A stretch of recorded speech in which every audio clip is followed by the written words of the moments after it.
some more analysis on this. Let's bring in Alex Thomas from the Institute for Government. He's also the former Principal Private Secretary to Sir Jeremy Hayward, who served as Cabinet Secretary for 6 years. Alex Thomas, thanks for being with us here on Sky News. So how do you think that those in the civil service who are now at the very centre of this story will be reacting to what happened yesterday?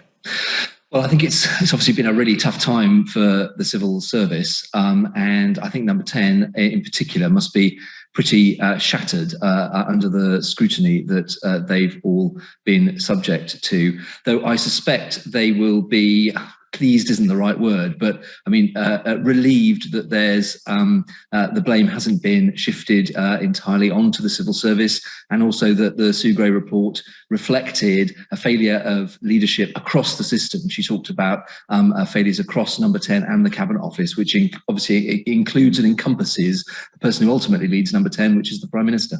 Absolutely right. I mean, she's talked about leadership and judgment. So does that then say that the tone which is set within Number 10 just comes from the Prime Minister, do you think?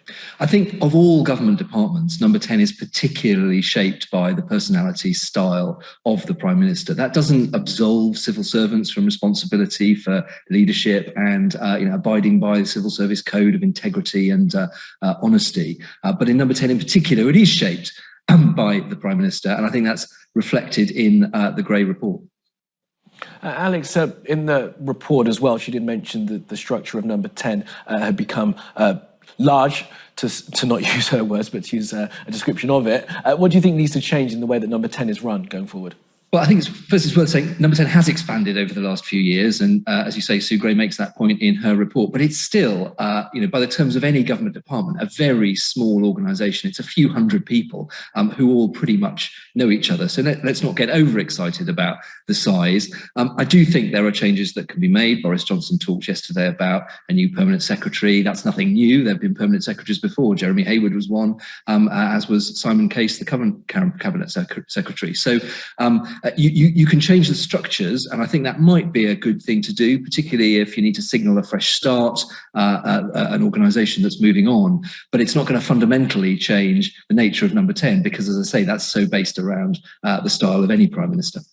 And Alex, finally then, a lot of the criticism has been about the damage that this whole affair has done to democracy. I mean, what effects do you think it has had going forward for government? I mean, it's clearly, looking at the polls and the focus groups that we all see, it's clearly had a very damaging effect on public trust. I suppose the other thing, as your reporting was suggesting, is this is not played out by a long way. We've got a future police investigation and, the next phase of the Gray report whenever it comes. I mean, one of the features of this scandal is it's very unpredictable. One day the Prime Minister looks like he's about to be toppled, the next he's safe. And I think the longer it goes on, the more it will damage public confidence in government as a whole. Okay, Alex Thomas from the Institute for Government. Do appreciate your analysis. Thanks for being with us.